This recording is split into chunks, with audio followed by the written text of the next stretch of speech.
আসসালামু আলাইকুম শিক্ষার্থী বন্ধুরা, আজকে আমরা পড়ব আর্কিমিডিসের সূত্র এবং প্লাবতা।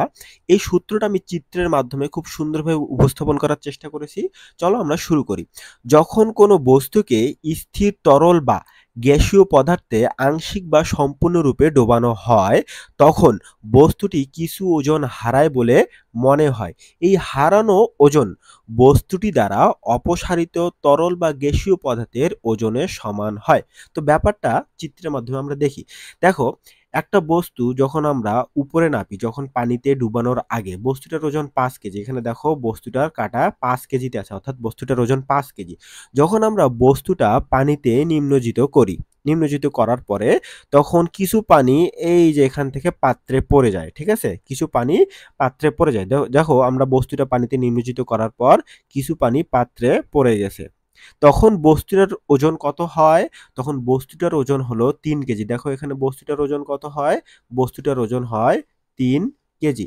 তখন 2 কেজি ওজন বস্তুটা হারায়। এই 2 কেজি ওজন যে হারালো, এই 2 কেজি ওজন হচ্ছে এই অপসারিত পানির ওজনের সমান। এটাই হচ্ছে আর্কিমিডিসের সূত্র। অর্থাৎ আমরা একটা বস্তু 5 কেজি বস্তু যখন পানিতে ডুবাইলাম, তখন পানিতে ওজন মেপে দেখি যে বস্তুটার ওজন 3 কেজি। অর্থাৎ 2 কেজি ওজন কই গেল? ওই 2 কেজি ওজনের পানি আরেকটা পাত্রে পড়ে গেছে। আমরা যখন পাত্রের পানির ওজন নাপে দেখি যে এই পাত্রের পানির ওজন হচ্ছে 2 কেজি। অর্থাৎ আর্কিমিডিস বলছে এই হারানো ওজন বস্তুটি দ্বারা অপসারিত তরল বা গ্যাসীয় পদার্থের ওজনের সমান হয়। এটাই হচ্ছে আর্কিমিডিসের সূত্র। অর্থাৎ আমরা প্লাবতা সমান নির্ণয় করতে পারি, এটাকেই প্লাবতা বলা হয়। প্লাবতা সমান এফ সমান আমরা বলতে পারি অপসারিত তরলের ওজন। অপসারিত তরলের ওজন, আমরা এই জিনিসটাই এখন আমরা প্রমাণ করব যে এফ সমান এ এইচ রো জি। এই সূত্রটা এখন আমরা প্রমাণ করব। চলো শিক্ষার্থী বন্ধুরা, তোমাদের দেওয়া এই চিত্রটা, তোমাদের বইয়ে দেওয়া এই চিত্রটা দ্বারা আমরা এই সূত্রটার প্রমাণ দেখে নেই। দেখো, একটা সিলিন্ডারকে যখন আমরা পানিতে নিমজ্জিত করি, তো সিলিন্ডারটার দুইটা পৃষ্ঠ থাকে, একটা উপরের পৃষ্ঠ, একটা নিচের পৃষ্ঠ। তো উপরের পৃষ্ঠের ক্ষেত্রফল নিচের পৃষ্ঠের ক্ষেত্রফল সর্বদাই সমান থাকে। তো আমরা কি জানি যে উপরের পৃষ্ঠে একটা চাপ প্রয়োগ করবে, সেটা হচ্ছে উপরের পৃষ্ঠের চাপ, ঠিক না? উপরের উপরের পৃষ্ঠে উপরের পৃষ্ঠে চাপ। উপরের পৃষ্ঠের চাপ কি হবে বলতো শিক্ষার্থী বন্ধুরা? সেটা হচ্ছে P1 ধরলাম। P1 সমান লেখা যায় H1 রো জি। এই যে উপরের পৃষ্ঠে হচ্ছে কতটুক? এই যে এখান থেকে এখান পর্যন্ত, অর্থাৎ সিলিন্ডারটা যতটুকে ডুবানো আছে এটা হচ্ছে উপরের পৃষ্ঠ। নিচের পৃষ্ঠে, ঠিক আছে? আবার নিচের পৃষ্ঠে একটা চাপ অনুভব করবে এই নিচের পৃষ্ঠে। নিচের পৃষ্ঠে সেটা হচ্ছে কত? সেটা হচ্ছে P2। এই যে নিচের পৃষ্ঠে হচ্ছে এটা।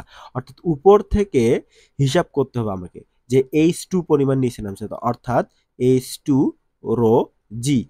কোনো বস্তু তরলে ডুবালে তার ভিতরে যে চাপ হয় সেটা হচ্ছে P সমান লেখা যায় H রো জি। এই সম্পর্কে আমার অলরেডি ভিডিও তৈরি করা আছে।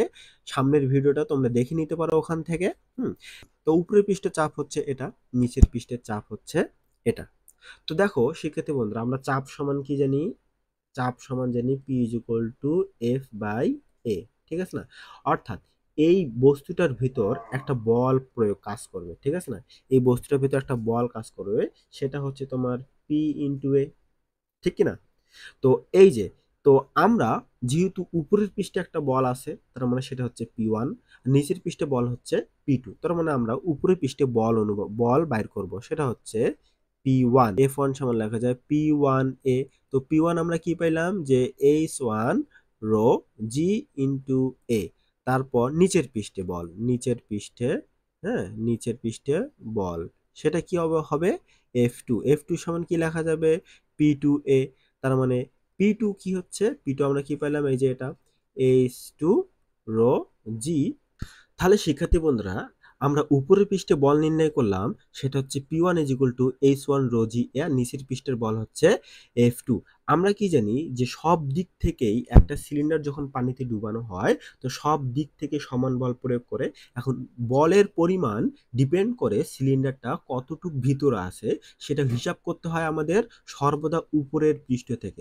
দেখো, প্রথম বল যে F1, এটা হচ্ছে H1 পরিমাণ নিচে নামছে, আর দ্বিতীয় বল সেটা H2, সেটা H2 সরি, আর দ্বিতীয় বল যেটা হচ্ছে F2 সেটা H2 পরিমাণ নিচে নামছে। অর্থাৎ এখান থেকে দেখা যাচ্ছে যে নিচের বলের পরিমাণ এখানে বেশি। অর্থাৎ আমরা যদি এখন মোট বল হিসাব করি, মোট বল হিসাব করলে আমাদের উপর থেকে হিসাব করতে হবে। অর্থাৎ মোট বল লেখা যেতেই পারে। মোট বল হচ্ছে তোমার F সমান কি বাইর করব? F2 মাইনাস F1, অর্থাৎ এটাই হচ্ছে প্লবতা। অর্থাৎ কি পরিমাণ বল সে অনুভব করতেছে, ঠিক আছে? অর্থাৎ F2 সমান আমরা কি পাইলাম? F2 সমান পাইলাম যে H2 রো জি এ,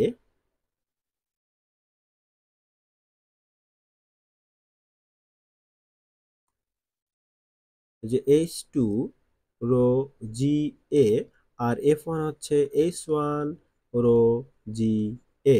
তো এখান থেকে আমরা এ কমন নিতে পারি। এ রো জি কম, এর ওজি কমন নিতে পারি, আর থাকতেছে কি H2 মাইনাস H1। তো H2 মাইনাস H1 সিলিন্ডারে কি এটার উচ্চতা, অর্থাৎ সিলিন্ডারের উচ্চতা। এই যে H2 থেকে যদি আমরা H1 বাদ দেই থাকে শুধু কি H থাকে, তো H হচ্ছে সিলিন্ডারের উচ্চতা। আমরা লিখতেই পারি যে AH রো জি। তো মোট বল বা প্লাবতা সমান আমরা পাইলাম AH রো জি, এটা হচ্ছে এফ। এফ বলতে কি বুঝলাম আমরা? এফ বলতে আমরা জানি যে এফ হচ্ছে অপসারিত তরলের ওজনের সমান। তো অপসারিত তরলের ওজন কোনটা? অপসারিত তরলের ওজন হচ্ছে তোমার AH রো জি। এটা হচ্ছে আর্কিমিডিসের সূত্র। এটাকে ঊর্ধ্বমুখী বল বলা হয়। এটাকে ঊর্ধ্বমুখী বলও বলা হয়। আশা করি শিক্ষার্থী বন্ধুরা তোমরা আর্কিমিডিসের সূত্রটা ভালোভাবে বুঝতে পারছো। আমি ব্যাপারটা আরেকবার রিভিশন করে দিচ্ছি। আমরা একটা বস্তু 5 কেজির বস্তু যদি পানিতে ডুবাই, পানিতে ডুবার পর বস্তুটার ওজন যদি নাপ দেই তখন বস্তুটার ওজন হয় 3 কেজি। তো বস্তুটা কিছু পরিমাণ ভর হারায়। এই হারানো ভরটা কোথায়? তো বস্তুটা যখন পানিতে ডুবানোর পরে পানি কিছু পানি অপসারিত হয়, ওই অপসারিত পানির ওজন বস্তু কর্তৃক হারানো ওজনের সমান। এটাই হচ্ছে আর্কিমিডিসের সূত্র। আমরা সেটা প্রমাণ করলাম। এফ সমান লেখা যায় AH রো জি।